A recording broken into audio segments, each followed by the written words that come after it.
አባት የምንላቸው ኢማም የምንላቸው የሙስሊም እንግዲህ አንድ የቤተ ክርስቲያን አስተዳዳሪ ማለት ነው። በዛ ልክ እሳቸውን ገለው 4 ዲያቆን ወይም ካህናት የምንላቸው በክርስትና እምነት እንትን የሙስሊም እንትኖችን በይፋ ገለዋቸው ወጥተዋል። አሁን ይሄን ፋኖ ነው የገደለው ክርስቲያኖች ናቸው እንደዚህ ያደረጉ እያሉ እርስ በርስ ለማበላላት አጀንዳ እየሰጡን ነው ያሉት። ስለዚህ እስልምናና ክርስትና ሀያል አመት ሀያል ዘመን ከበፊትም ተዋዶ ተዛምዶ የኖረ ተከባብሮ የኖረ ሃይማኖት ነው። እየተጠቃን ያለነው በማንነታችን በአማራነታችን እንጂ ሙስሊም በመሆናችን ክርስቲያን በመሆናችን አይደለም። አማራ በመሆናችን ነው እየተገደልን ያለው። መርጦ አይደለም እየገደለ ያለው። በርካታ ቤተክርስቲያኖች ፈርሰዋል፣ ተቃጥለዋል። በርካታ አባቶች ምዕመናን መነኩሳት ታርደዋል። ዋልድባ ገዳም ላይ ደብረ ኤልያስ ላይ በርካታ ክርስቲያኖች አባቶች መነኮሳት ታርደዋል፣ ተገለዋል። አሁንም ቀጥሏል ይሄ ጉዳይ። ስለዚህ አሁንም የሙስሊም ሃይማኖትን ፋኖ ሙስሊም ጠል ነው በማለት ሐሰተኛ የሆኑ ህዝብ ለህዝብ ለማጨራረስ ከፍተኛ ስራ እየተሰራ ነው። ይሄን እንድታውቁ እንፈልጋለን። እስልምናና ክርስትና ሀያል አመት ይሄን ያክል ጊዜ ተከባብሮ ተቻችሎ የኖረ ሃይማኖት እንጂ አሁን ሙስሊሙ ክርስቲያኑን የሚገልበት ክርስቲያኑ ሙስሊሙን የሚገልበት ዘመን አይደለም፣ ወቅትም አይደለም። እስካሁን ድረስ ብዙ ታሪኮችን አብረን ይዘን ስለኖርን ማለት ነው። ስለዚህ ሁላችሁም ጠንቅቃችሁ እያንዳንዱ በተለይ የበግ ለምድ ለብሰው ተኩሎች አሉ በመካከላችሁ በሃይማኖት ስም በአባቶች ስም በቀሳውስቶች ስም አሁንም ተልኮ እየተቀበላችሁ ቤተክርስቲያንን ለማጥፋት መስጊድን ለማጥፋት እምትሰሩ አላችሁ።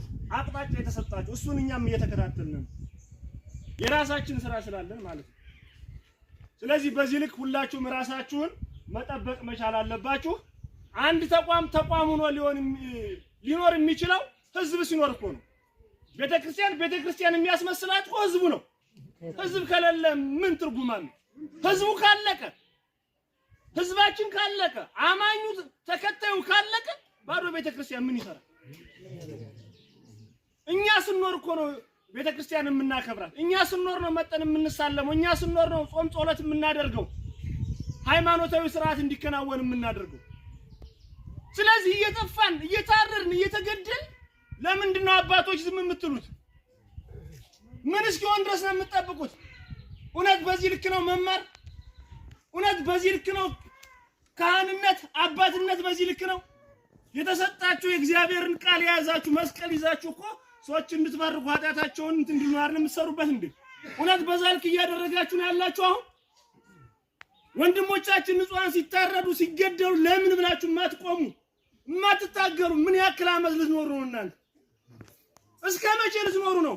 እኛስ ወጣቶች ነን። እንደው ሳስተን ጓጉተን ወደፊት ያላየነው ነገር ስላለ ልንጓጓ እንችላለን። 70-80 አመቱ ናችሁ ግን እውነትን የማትጋፈጡት ለምንድን ነው አባቶች? እኔ ጥምጣም ቄስ ነኝ ብለኝ እኔ አላምንም። ለእምነቱ ለተሰጠዋል ካልቆመ ኮፍያውን ለብሶ ነው ሸህ ነኝ ደረሳ ቢል አሁን እየተፈጠረ ያለው ችግር እውነቱን ካልተጋፈጠ ምን አማኝ ነው እሱ? እባካችሁ አሁን መጥፎ ጊዜ ላይ ነው ያለነው ጓዶች። አማራ ለመጥፋት ሙሉ ቅድ ሀያል ዘመን ተሰርቶብናል። ላለመጥፋት ደግሞ መታገል ነው ያለብን። በየቤታችሁ እየወጣ ነው እየረሸነ ያለ እከሌ ብሏል። መርጦ አይደለም እየገደለን ያለ።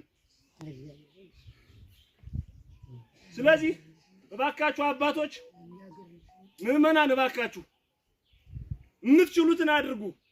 የምትችሉትን በፈጣሪ ዘንድ የተሰጣችሁን አቅማችሁን ስልጣናችሁን ተጠቀሙበት። ነገ የታሪክ ተወቃሽ እንዳትሆኑ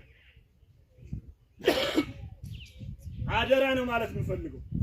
ስለዚህ አሁንም ቢሆን ቀጣይ እንደ ክነት እኔ አሁን ብዙ እንዲህ ነው በማስረዳት አልፈልግም። ከኔ የበለጣችሁ ዕውቀቱ ክሎቱ ያላችሁ በርካታ አባቶች አላችሁ። እኛ በመናቀው ባሳለፍነው ባየናቸው ልክ ነው ልናስተምር ልንናገር የምንችለው። ብዙ ዕውቀት ያላችሁ ግን ሚስጥራችሁን ዕውቀታችሁን ደብቃችሁ ዝም ያላችሁ አላችሁ። ስለዚህ ሁላችንም ዋሽነን ቆሞ የሚቀር የለም። ባላችሁት ዘመን ግን ጥሩ ታሪክ ጽፋችሁ ለፉ። ከሌ እንዲነበር የሚባል ብዙ ነገር እኮ እናውቃለን። ባንዳ የባንዳ ልጅ የባንዳ ዘር ተብላችሁ ግን ታሪክ አበላሽታችሁ እንዳትሞቱ። ነገ ዘላለም ትውልድ በሙሉ ሲወቅሳችሁ ይኖራል። ስለዚህ ከነዚህ ድርጊቶቻችሁ አብረን ተቀናጅተን ተጣጥመን አብረን ችግሮችን መፍታት መቻል አለብንና ይህን ወራሪ ስርዓት አማራ መቼውንም አይጠፋም። ሊመስለው ይችላል።